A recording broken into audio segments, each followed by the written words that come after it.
एक गांव में दो बच्चों की दोस्ती हो गई। एक बच्चा 8 साल का था और दूसरा 10 साल का। दोनों बच्चों की दोस्ती दिन प्रतिदिन मजबूत होती जा रही थी। दोनों साथ में स्कूल पढ़ने के लिए जाते थे और साथ में खेलते थे। एक दिन दोनों बच्चे गेंद से खेल रहे थे और साथ खेलते खेलते गांव से दूर निकल गए और एक सुनसान इलाके में पहुंच गए।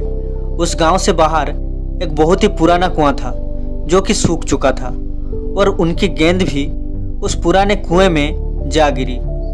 अब जो 10 साल का बच्चा था वो बोला कि रुको, मैं गेंद निकालता हूँ, और इसी हड़बड़ाहट में और जल्दबाजी में वो कुएं में गिर गया। गेंद तो निकली नहीं बल्कि वो बच्चा भी कुएं में चला गया। अब छोटा बच्चा जो कि बाहर खड़ा था वो घबरा गया।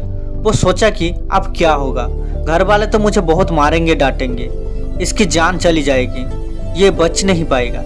उसके मन में ऐसी बहुत ही उल्टे उल्टे नेगेटिव ख्याल आ रहे थे। अंदर से वो बच्चा चिल्ला रहा था, बचाओ बचाओ, और इधर से बाहर खड़ा लड़का भी चिल्ला रहा था कि बचाओ बचाओ। लेकिन सुनसान जगह के कारण इनकी कोई आवाज नहीं सुन रहा था। दूर दूर तक कोई दिख नहीं रहा था। छोटा बच्चा इधर उधर दौड़कर देख लिया लेकिन कोई दिख नहीं रहा था। अब अंदर पड़े बच्चे का गला चिल्लाने के कारण सूखता जा रहा था। आवाज भी नहीं निकल रही थी, सांसें फूल रही थी और आसपास में पानी भी मिल नहीं रहा था। समझ नहीं आ रहा था कि क्या करे। तभी उसको दूर झाड़ी के पास एक रस्सी और बाल्टी दिखाई दी। वो बच्चा दौड़ कर गया और लेकर आ गया।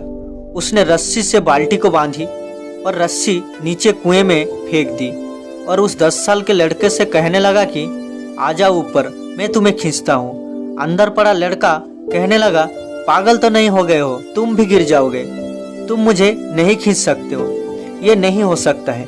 उस 8 साल के लड़के ने कहने लगा कि नहीं, मैं करके दिखाऊंगा, तुम बाल्टी पकड़ो और ऊपर आ जाओ। उस 8 साल के बच्चे ने अपनी पूरी जान लगा दी। उसके गला सूख चुका था, प्यास लग रही थी, हालत खराब हो चुका था, लेकिन उसके बावजूद उसने उस रस्सी को अपने पूरे दम से खींचा और उस 10 साल के लड़के को बाहर निकाल दिया। अब उस बच्चे को निकालते निकालते रात हो गई थी। अब वो दोनों बच्चे गांव की तरफ जा रहे थे। जब दोनों गांव पहुंचे तो भीड़ इकट्ठी हो गई थी। इन दोनों के माता पिता रो रहे थे।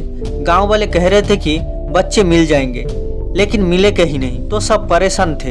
इन दोनों बच्चों को जब गांव की तरफ आते हुए देखा तो लोग खुश हो गए कि मिल गए दोनों बच्चे। अब लोग दोनों बच्चों से पूछने लगे कि कहाँ गए थे। इन दोनों बच्चों को समझ नहीं आ रहा था कि क्या बोले। सच बोले तो मार पड़ेगी कि इतनी दूर चले गए, कुएं में गिर गए, और झूठ बोले तो क्या बहाना मारे। दिमाग काम नहीं कर रहा था। ऐसे हालात थे और दिन भर से परेशान भी थे। अब इन दोनों ने सच बोल दिया। छोटे बच्चे ने कहा कि ये कुएं में गिर गया था तो मैंने रस्सी से खींचकर बाहर निकाला। अब जैसे ही ये बोला तो लोग हंसने लगे कि तुम पागल हो क्या, तुमसे एक बाल्टी पानी नहीं खींचती और तुम 10 साल के बच्चे को खींचकर बाहर निकाल दिया। लोग उन बच्चों का मजाक उड़ाने लगे। तभी गांव के सबसे बुजुर्ग व्यक्ति जो वहां के सरपंच थे, उन्होंने कहा कि ये बच्चे सच बोल रहे थे। ये वाकई में 10 साल के बच्चे को खींचकर बाहर निकाल दिया। अब इसके 2 कारण थे। पहली बात तो ये कि इसके पास कोई और विकल्प नहीं था। इसे मालूम था कि इसे बाहर नहीं निकाला तो ये मर जाएगा, और दूसरी बात, इसके आसपास में कोई ये कहने वाला नहीं था कि तुझसे नहीं हो पाएगा। इसीलिए ये बच्चे सच बोल रहे हैं। अगर जिंदगी में आप सक्सेस पाना चाहते हो तो ये बातें याद रखिए। पहला, आपके पास कोई ऑप्शन नहीं बचा है, आपको उस काम को करके ही दिखाना है। और दूसरा, जब आपके आसपास के लोग कहने लगे कि तुमसे नहीं होगा तो बहरे बन जाओ, उनकी बात को मत सुनो। दोस्तों, ये मोटिवेशनल स्टोरी आपको जरूर पसंद आई होगी, और ऐसी मोटिवेशनल स्टोरी सुनने के लिए और लाइफ में कुछ बड़ा करने के लिए हमारी चैनल को सब्सक्राइब करके रखिए, ताकि मैं कोई भी स्टोरी अपलोड करूं आप सबसे पहले सुन पाए। धन्यवाद।